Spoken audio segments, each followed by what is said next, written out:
একটি ছেলে তার বাবার কাঁধে উঠে বাজারে যাচ্ছিল। হঠাৎ করেই বাবাকে প্রশ্ন করে বসল, আচ্ছা বাবা বলো তো, মা যখন আমাকে কোলে নেয় তখন কাকে করে নেয়, এবং তুমি যখন আমাকে নিয়ে বাজারে যাও তখন কাঁধে করে নাও, কেন বলো তো?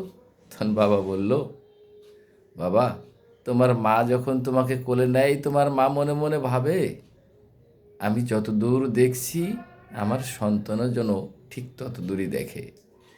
আর আমি কাঁধে নেই এই জন্য আমি চিন্তা করি আমি যত দূর দেখছি আমার সন্তান যেন আমার থেকে তার অনেক দূর দেখে।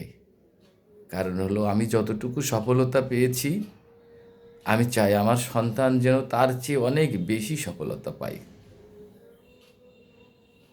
তখন সন্তান হেসে দিয়ে বলল, সুন্দর বলেছ বাবা, দোয়া করো আমায়।